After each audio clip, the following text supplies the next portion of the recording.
El ocaso del Imperio Qing.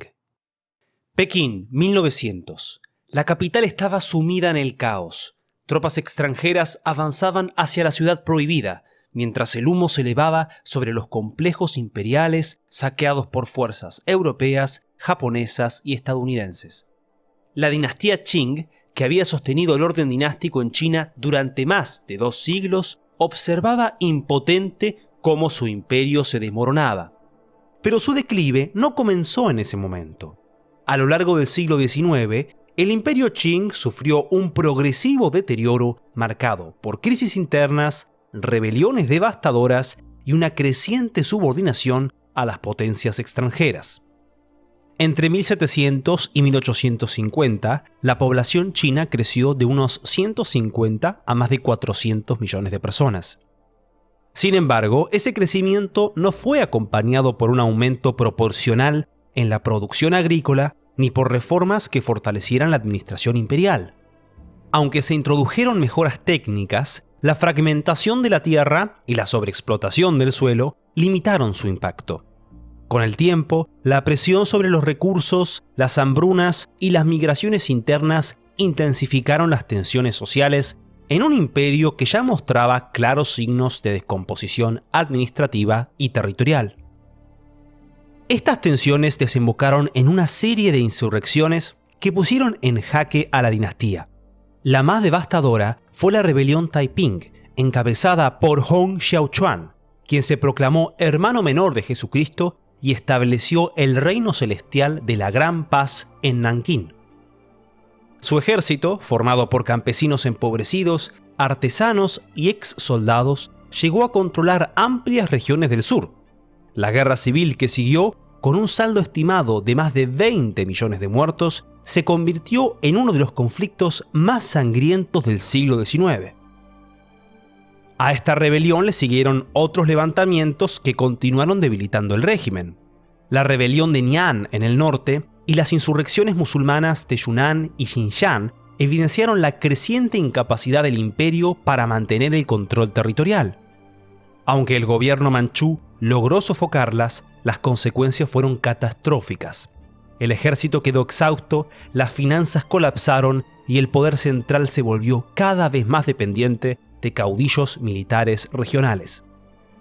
Las agresiones extranjeras minaban aún más la autoridad imperial.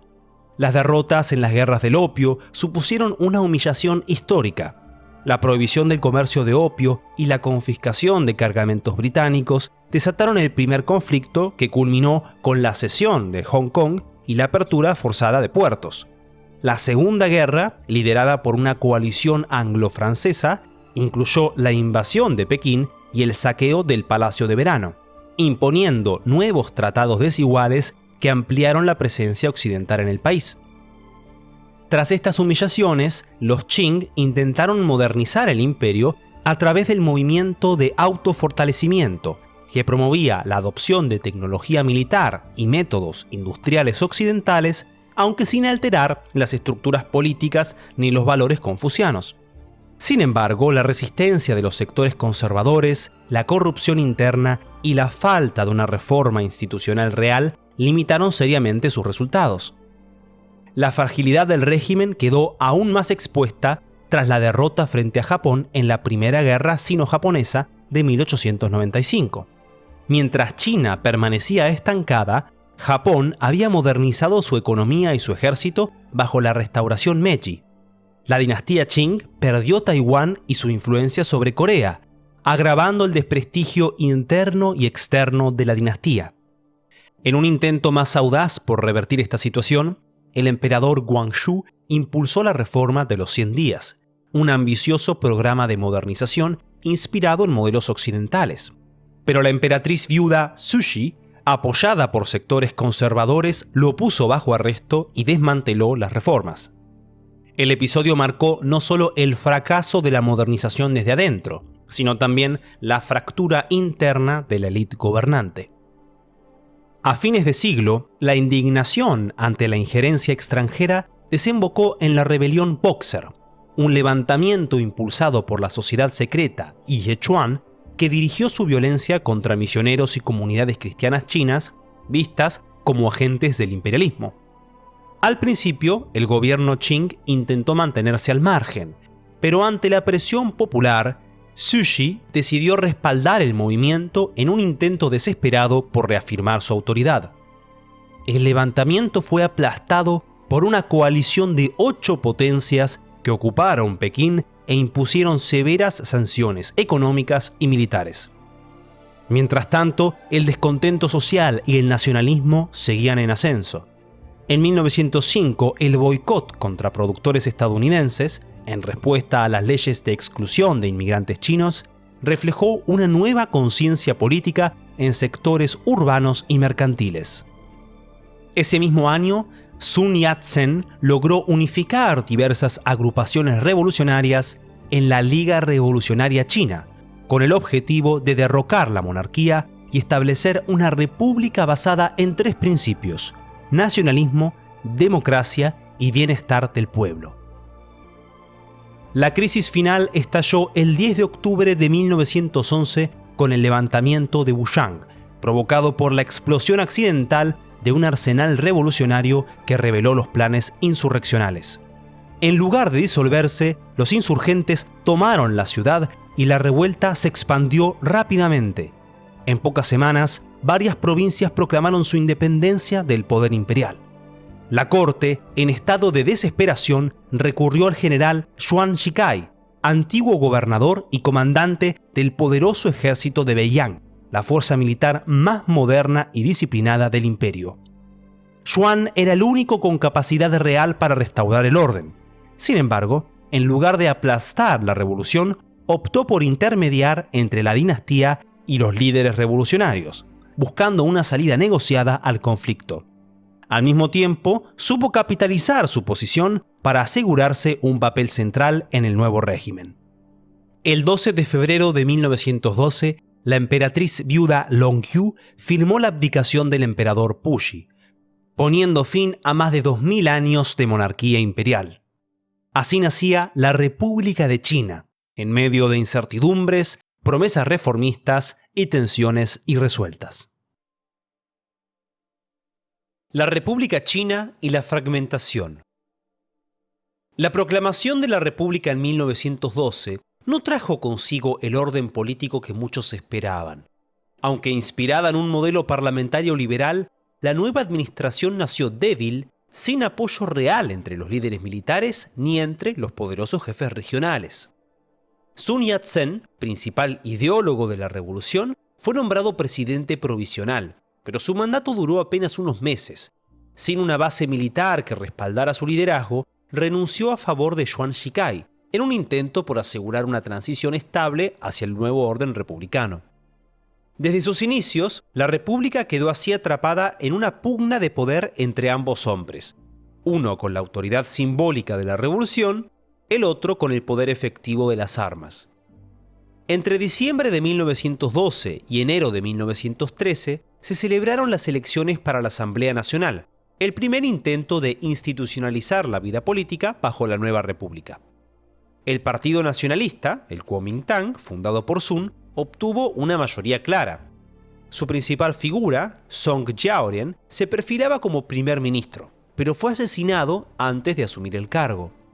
Aunque nunca se presentaron pruebas concluyentes, las sospechas recayeron sobre Yuan Shikai, quien veía en el ascenso del poder legislativo una amenaza directa a su dominio personal.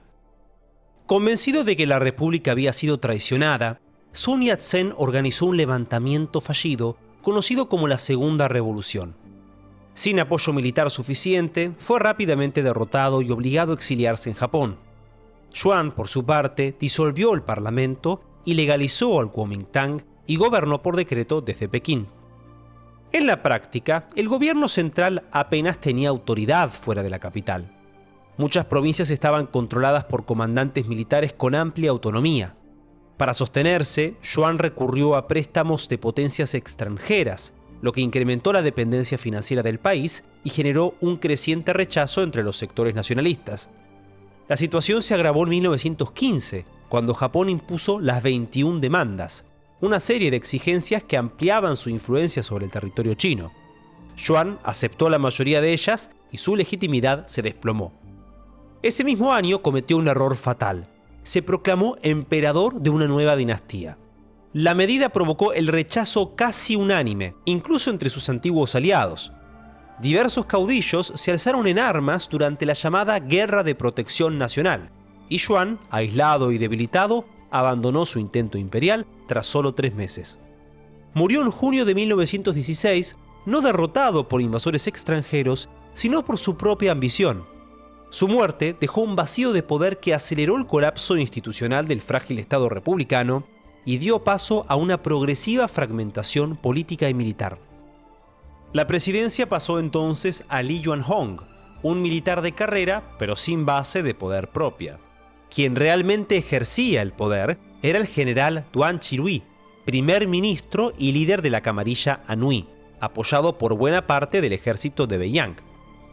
Las tensiones entre ambos no tardaron en estallar.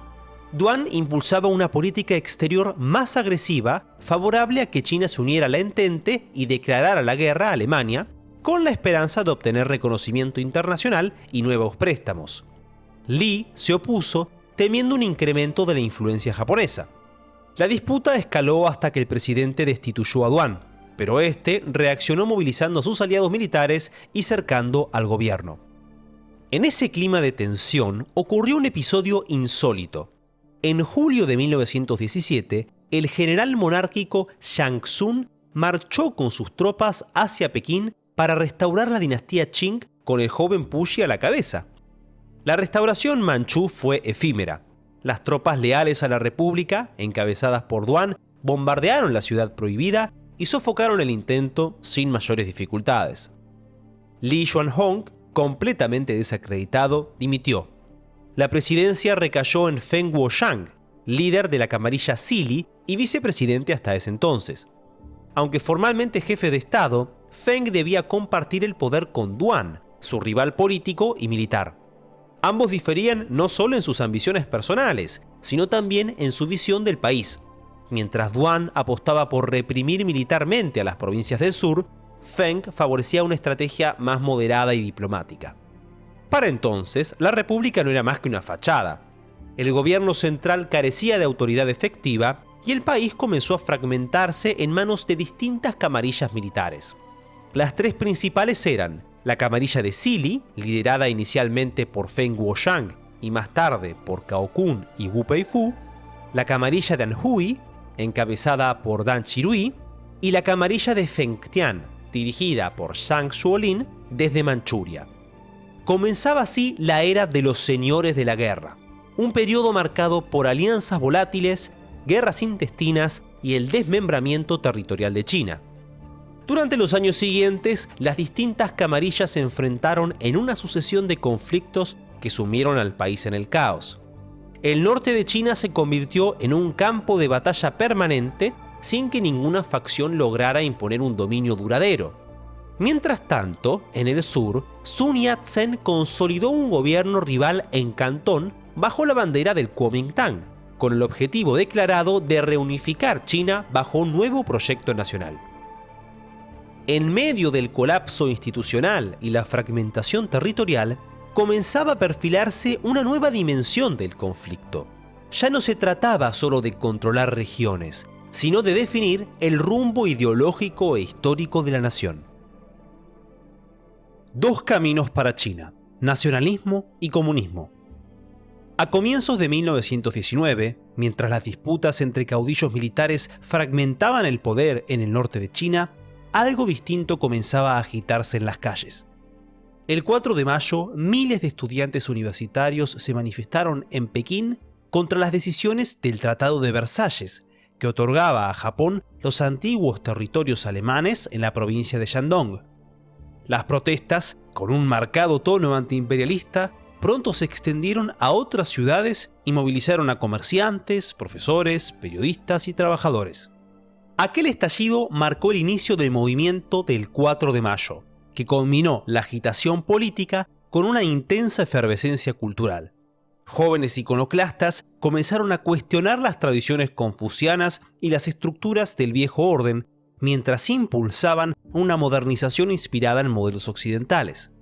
Junto con el entusiasmo por las ideas, las ciencias y las artes de Occidente, florecieron nuevas corrientes como el liberalismo, el feminismo, el nacionalismo y el socialismo.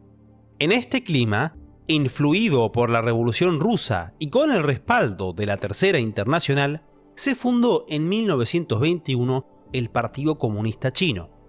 El primer congreso se celebró en Shanghái con delegados de varias provincias y la presencia de emisarios soviéticos. Su núcleo dirigente estaba formado por intelectuales marxistas como Shen Duxiu, elegido primer secretario general, y un pequeño grupo de jóvenes activistas, entre ellos un ex profesor y bibliotecario originario de Hunan, Mao Zedong. En el sur del país, el nacionalismo chino también comenzaba a reconfigurarse. Con apoyo soviético, Sun Yat-sen transformó el Kuomintang en un partido moderno y centralizado, adoptando principios organizativos inspirados en el centralismo democrático bolchevique. En 1923, y siguiendo la estrategia promovida por Moscú, se selló una alianza táctica entre el Kuomintang y el recién fundado Partido Comunista Chino, conocida como el Frente Unido. Su objetivo inmediato era derrotar a los señores de la guerra y reunificar el país. El respaldo soviético fue decisivo. Además de recursos financieros y asesoría política, incluyó asistencia militar. Ese mismo año se fundó la Academia Militar de Whampoa, destinada a formar una nueva élite de oficiales.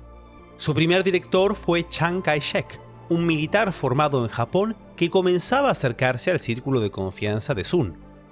En 1925, Sun Yat-sen murió en Pekín víctima de un cáncer.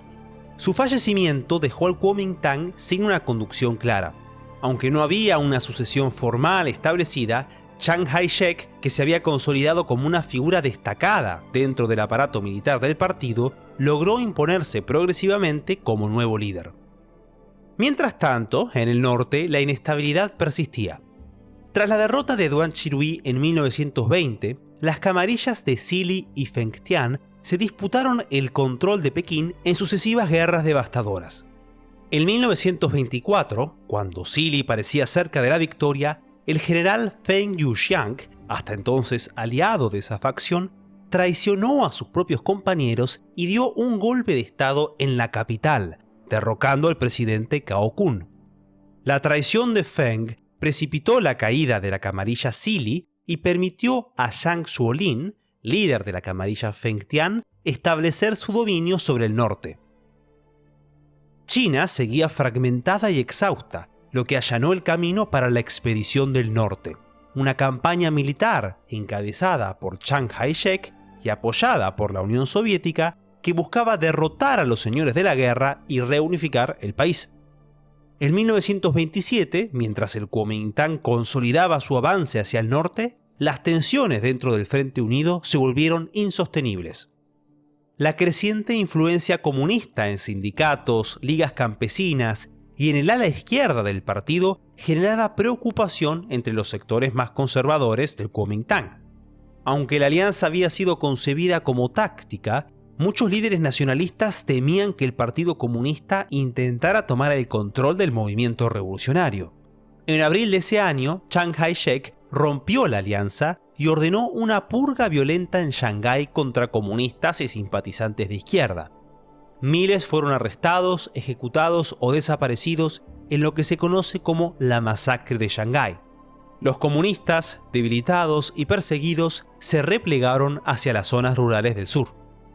En los meses siguientes, Chiang continuó su avance militar hacia el norte, enfrentando a las fuerzas de Zhang Zuolin, quien aún controlaba Pekín y buena parte de Manchuria con respaldo japonés.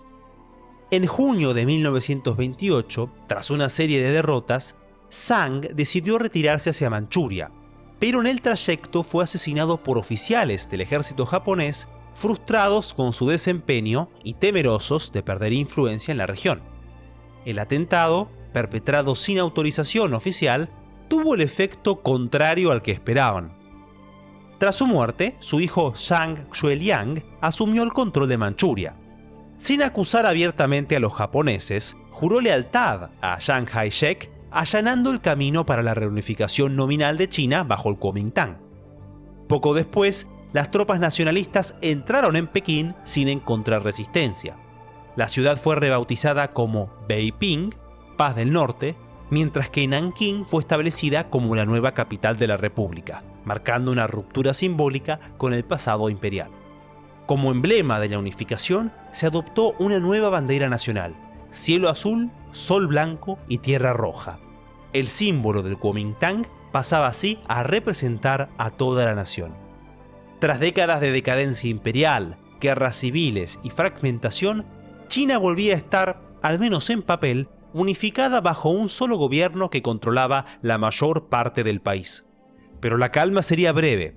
Las tensiones internas y las ambiciones japonesas sobre Manchuria no tardarían en amenazar la frágil estabilidad de la nueva república. La década de Nankín. La reunificación nominal de China bajo el Kuomintang, proclamada en 1928 tras la expedición del norte, resultó mucho más frágil de lo que sugería la propaganda oficial. Apenas 2 años después, esa aparente unidad se resquebrajó con la llamada Guerra de las Planicies Centrales. Chiang Kai-shek, decidido a consolidar su supremacía, debió enfrentarse a antiguos aliados como Feng Yuxiang y Yan Xixian. Aunque logró imponerse militarmente, el costo fue considerable. La economía quedó debilitada, el Partido Comunista aprovechó para reorganizarse y la autoridad del nuevo régimen se reveló más precaria de lo que parecía. Para sostener su poder, Chiang fue concentrando progresivamente el control del Estado en sus manos. En un contexto de crisis fiscal, su gobierno recurrió en ocasiones a expropiaciones, al tiempo que reforzaba el aparato represivo contra comunistas, sindicalistas y opositores. Bajo su liderazgo, el Kuomintang evolucionó hacia un nacionalismo autoritario sustentado en 3 pilares: la unificación territorial, la lucha contra el comunismo y un discurso antiimperialista. El régimen se presentó como el legítimo heredero de Sun Yat-sen, pero también como el artífice de una modernización moral, social y política del país. Pese a las tensiones internas, la llegada del Kuomintang al poder trajo consigo transformaciones significativas, sobre todo en las ciudades y regiones costeras. Se impulsaron proyectos de infraestructura, se fundaron escuelas, hospitales, universidades, redes de transporte y centros científicos. Emergía una nueva cultura urbana. Crecían los cines, las emisoras de radio, la música popular y una incipiente clase media. Se incentivó el comercio y se introdujeron reformas financieras con el apoyo de asesores extranjeros, especialmente en Shanghái y Cantón. En 1927, Chiang Kai-shek contrajo matrimonio con Sung Mai-ling, hija de un influyente banquero cristiano educado en Estados Unidos. Carismática, políglota y profundamente religiosa, Mai-ling desempeñó un papel clave en proyectar a su esposo como un líder moderno, pro-occidental y defensor de los valores morales en Asia. En 1930, Chiang fue bautizado como cristiano, lo que reforzó su imagen ante el gobierno estadounidense y las potencias occidentales. Estas convicciones personales y simbólicas influyeron directamente en uno de los proyectos más ambiciosos del régimen, el Movimiento de la Vida Nueva, lanzado en 1934. Inspirado en el confucianismo, los valores tradicionales y el legado moral de Sun Yat-sen, el movimiento buscaba inculcar disciplina, austeridad, higiene, orden y patriotismo. Chiang y su esposa lo presentaron como una forma de regeneración moral de la nación, orientada a forjar un nuevo espíritu cívico entre los ciudadanos. En paralelo, algunos sectores del nacionalismo chino comenzaron a mirar con admiración el modelo fascista italiano. De esa confluencia ideológica surgió en 1932 la Sociedad de las Camisas Azules, una organización paramilitar integrada por jóvenes nacionalistas que aspiraba a convertirse en el brazo disciplinario e ideológico del régimen. Ya debilitado tras la ruptura del Frente Unido y la represión en Shanghái, el Partido Comunista Chino encontró en el campo su nuevo escenario de resistencia. Replegado en zonas rurales del sur, sobre todo en la provincia de Jiangxi, el partido comenzó a desarrollar una estrategia distinta, alejada de la ortodoxia marxista centrada en la clase obrera urbana. Fue en este contexto donde Mao Zedong, hasta entonces una figura secundaria, empezó a consolidar su liderazgo. Apostó por una revolución campesina, impulsó reformas agrarias, organizó estructuras administrativas autónomas y formó un ejército popular. Desde las bases rurales, Mao forjó una línea propia que con el tiempo terminaría imponiéndose dentro del partido. Entre 1930 y 1934, el gobierno de Chiang lanzó una serie de campañas militares destinadas a erradicar las bases comunistas del sur. A pesar de la resistencia inicial, la presión fue implacable. En 1934, ante la inminente derrota, el Partido Comunista emprendió una retirada desesperada que pasaría a la historia como la Larga Marcha. Durante más de un año, sus columnas recorrieron miles de kilómetros, atravesando montañas, ríos y regiones hostiles hasta alcanzar el norte, en la provincia de Jiangxi. Durante la travesía, tuvo lugar un giro decisivo en la estructura interna del partido.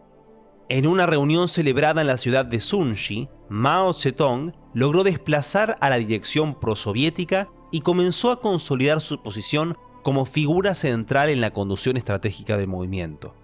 Aunque la Larga Marcha supuso la pérdida de la mayoría de sus participantes, permitió la supervivencia del núcleo dirigente comunista y se transformó con el tiempo en un pilar simbólico de la legitimidad revolucionaria del régimen. Mientras el gobierno nacionalista seguía concentrado en erradicar al comunismo, una amenaza aún mayor crecía en el norte. En 1931, el ejército japonés invadió Manchuria y estableció un estado títere bajo el nombre de Manchukuo.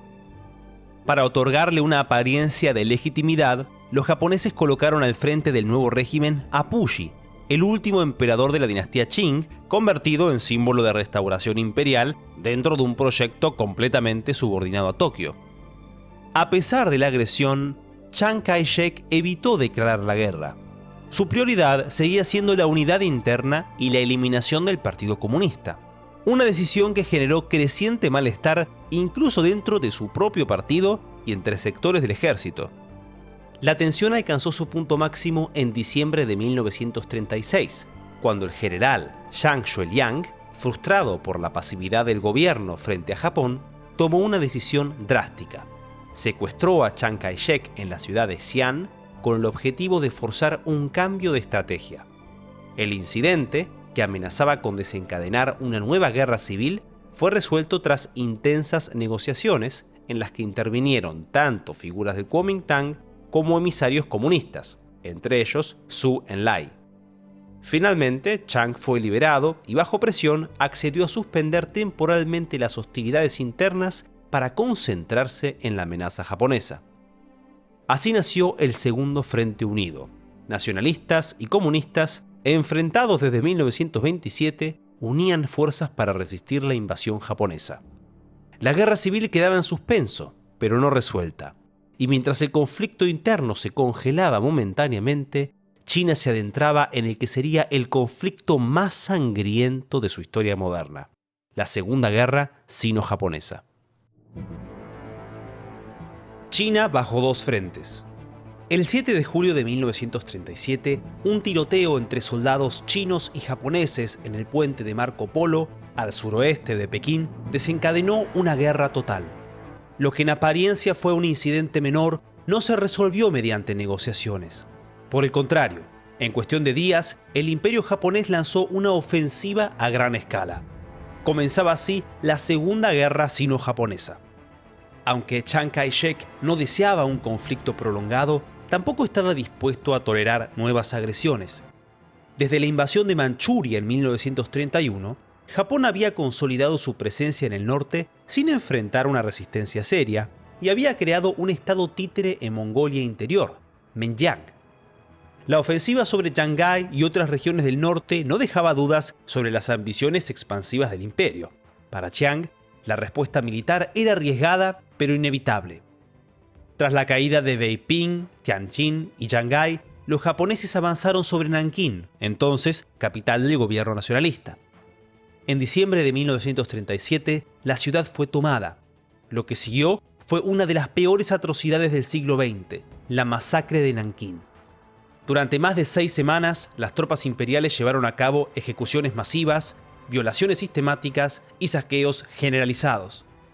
Las estimaciones académicas varían, pero la mayoría de los historiadores coinciden en que al menos entre 40.000 y 200.000 personas fueron asesinadas, aunque algunas fuentes chinas oficiales elevan el número a más de 300.000. El gobierno nacionalista se trasladó a Chongqing, en el suroeste del país, declarada capital provisional. A pesar de los bombardeos constantes de la aviación japonesa, la ciudad resistió. Desde allí, Chiang reorganizó el esfuerzo de guerra, fortaleció el control político e intensificó su búsqueda de apoyo internacional. Mientras tanto, el Partido Comunista Chino, asentado en Yan'an desde el final de la larga marcha, mantenía una alianza táctica con el Kuomintang desde 1936, aunque operaba con total autonomía. Mao Zedong adoptó una estrategia de guerra de guerrillas en las zonas rurales del norte ocupado, donde la presencia de las fuerzas nacionalistas era débil y el control japonés disperso. Operando desde regiones periféricas, más protegidas de la ofensiva imperial, el Partido Comunista se expandió gradualmente mediante la creación de zonas liberadas. Allí organizó guerrillas locales, promovió reformas agrarias y estableció formas rudimentarias de autogobierno bajo su dirección. Esta estrategia le permitió fortalecer su estructura político-militar y ampliar su base de apoyo entre el campesinado. Aunque nominalmente aliados frente al invasor, la desconfianza entre comunistas y nacionalistas nunca desapareció. Las tensiones escalaron hasta estallar en enero de 1941 durante el incidente del nuevo Cuarto Ejército, cuando tropas del Kuomintang atacaron a una unidad comunista. El episodio marcó el fin de la colaboración efectiva. La guerra contra Japón continuó, pero desde dos frentes separados y con objetivos divergentes. La situación estratégica cambió radicalmente en diciembre de 1941. El ataque japonés a Pearl Harbor provocó la entrada oficial de Estados Unidos en la guerra, integrando el conflicto chino en el frente asiático de la Segunda Guerra Mundial. China fue reconocida como uno de los aliados y Chiang Kai-shek se convirtió en un socio clave para Washington. A partir de entonces, comenzó a llegar ayuda militar y financiera estadounidense, aunque de forma limitada y con dificultades logísticas. El principal canal de suministros fue la carretera de Birmania, que conectaba el sur de China con la India británica. También se enviaron asesores militares, entre ellos la célebre misión de Claire Lee Chennault y sus tigres voladores, que reforzaron la defensa aérea china. La asistencia occidental fortaleció la posición internacional de Chiang, pero no resolvió los problemas internos. La corrupción, las divisiones dentro del Kuomintang y la fatiga de la población civil seguían minando la resistencia nacionalista. Por su parte, la Unión Soviética mantuvo una postura ambigua. Aunque había apoyado al Kuomintang durante la década de 1930, tras firmar un pacto de no agresión con Japón en 1941, para evitar un conflicto en dos frentes, evitó intervenir directamente en el teatro chino. Solo en agosto de 1945, en los últimos días de la guerra, el Ejército Rojo cruzó la frontera e invadió Manchuria, cumpliendo lo pactado en la conferencia de Yalta. En menos de 2 semanas, aniquiló al ejército de Kwangtung, la principal fuerza japonesa en la región. El impacto fue inmediato. Pocos días después, y tras los bombardeos atómicos sobre Hiroshima y Nagasaki, Japón anunció su rendición incondicional. La guerra había terminado. Pero la paz no había llegado. Con el invasor fuera de escena, la frágil tregua entre nacionalistas y comunistas se desintegraba. Lo único que había contenido la guerra civil era la amenaza extranjera. Ahora, con ambos bandos curtidos por años de conflicto, el enfrentamiento final era inevitable. El capítulo decisivo por el control de China estaba por comenzar. Paz y guerra, el ascenso de Mao. Tras la rendición de Japón en agosto de 1945, China quedó sumida en una crisis profunda. Más de 8 años de guerra habían dejado millones de muertos, regiones enteras devastadas y un Estado nacional prácticamente desintegrado. A ello se sumaban una inflación descontrolada, graves hambrunas, desplazamientos masivos y un aparato administrativo incapaz de garantizar el orden. La rendición japonesa fue más repentina de lo esperado y tomó por sorpresa tanto al Kuomintang como al Partido Comunista. En medio de la incertidumbre, ambos bandos se apresuraron a ocupar la mayor cantidad de territorio posible. Estados Unidos, que seguía reconociendo al Kuomintang como el gobierno legítimo, ordenó que las tropas japonesas se rindieran exclusivamente ante sus fuerzas. Mientras tanto, en el noroeste, el ejército soviético, recién llegado tras su ofensiva final sobre Manchuria, permitió que los comunistas chinos accedieran a los arsenales japoneses abandonados y consolidaran su presencia militar en la región. La actitud ambigua de Moscú generó tensiones.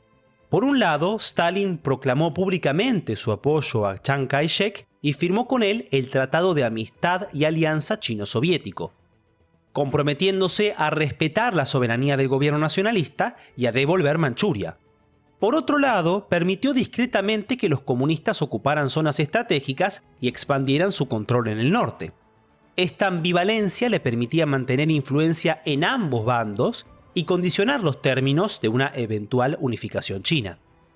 En este contexto, Estados Unidos intentó evitar una guerra civil. Entre 1945 y 1946 se promovieron negociaciones entre ambas facciones bajo el auspicio del general George Marshall, con el objetivo de formar un gobierno de coalición. Aunque Chiang Kai-shek, presionado por Washington, accedió a participar en las conversaciones, desconfiaba de cualquier reparto real de poder. Por su parte, el Partido Comunista, fortalecido por su expansión en Manchuria, aprovechó las negociaciones como una pausa estratégica para reorganizarse. Mientras Zhou Enlai cultivaba una imagen moderada ante los estadounidenses, Mao consolidaba el control territorial y reforzaba sus fuerzas. Hubo acuerdos formales, promesas de paz y un alto el fuego temporal, pero ninguno de los dos bandos estaba dispuesto a ceder. A mediados de 1946, las hostilidades se reanudaron. Chiang apostó por una ofensiva temprana hacia el norte con el objetivo de asegurar Manchuria y frenar el avance comunista. A pesar de las advertencias de los asesores estadounidenses, que señalaban los riesgos logísticos y tácticos de esa estrategia, el gobierno nacionalista avanzó por corredores angostos y mal defendidos, dejando sus flancos vulnerables. Aunque el avance inicial fue rápido, las líneas de suministro eran demasiado extensas, el terreno favorecía al enemigo y muchas tropas fueron aisladas, emboscadas o aniquiladas. Con el paso de los meses, la campaña perdió ímpetu. Afloraron los problemas estructurales que ya arrastraba el régimen: corrupción, desorganización, inflación e impopularidad. La moral del ejército se desplomaba y Estados Unidos comenzaba a recortar su apoyo militar. La ofensiva, que al principio parecía prometedora, se transformó pronto en una retirada forzada. El Partido Comunista, por su parte, esperó el momento adecuado. A partir de 1947, y con Manchuria ya bajo su control, lanzó una serie de campañas decisivas: Liaoshen, Huaihai y Pinjin. En ellas, el Ejército Popular de Liberación logró aislar a las principales fuerzas nacionalistas, tomar las principales ciudades del norte y avanzar con firmeza hacia el centro del país. A medida que el frente nacionalista se desmoronaba, las deserciones se multiplicaban, el respaldo social se debilitaba y los últimos bastiones leales quedaban aislados. En enero de 1949, Pekín fue tomada por los comunistas. En abril, cruzaron el Yangtze y ocuparon Nankín. El régimen nacionalista, superado en todos sus frentes, perdía definitivamente el control del país. Acorralado y sin posibilidades de recuperación, Chiang Kai-shek abandonó el continente el 10 de diciembre de 1949 y se refugió en la isla de Taiwán, acompañado por buena parte del núcleo político y militar del Kuomintang. Allí, bajo la protección de Estados Unidos, estableció un gobierno en el exilio que continuó reclamando la representación legítima de toda China. La división entre el continente y la isla no solo abrió un conflicto geopolítico que persiste hasta nuestros días, sino que selló el desenlace de la guerra civil. Unos meses antes, el 1 de octubre de 1949, desde la plaza Tiananmen en Pekín, Mao Zedong proclamó la fundación de la República Popular China. Tras décadas de guerras civiles, invasiones extranjeras y proyectos de modernización frustrados, el Partido Comunista tomaba el poder y se disponía a construir un nuevo orden desde sus cimientos. Pero el régimen no heredaba un país pacificado ni plenamente unificado. China seguía siendo un territorio empobrecido, marcado por la fragmentación, la desigualdad y el trauma colectivo. La victoria comunista no significó el fin de los desafíos, sino el comienzo de una nueva fase. Una revolución que prometía redención y progreso, pero que pronto desplegaría una campaña de represión y control total sin precedentes. En nuestro próximo episodio exploraremos qué ocurrió tras la toma del poder, cómo se consolidó el gobierno comunista, qué transformaciones impulsó el maoísmo en sus primeros años y qué lugar ocupó la revolución socialista en la vida cotidiana de millones de chinos. Porque la guerra había terminado, pero la revolución apenas comenzaba. Quiero agradecer a los patrocinadores y miembros del canal por su valiosa contribución que hace posible este contenido, y también agradezco a esta cálida comunidad por su paciencia, su entusiasmo y por compartir este video en sus redes sociales.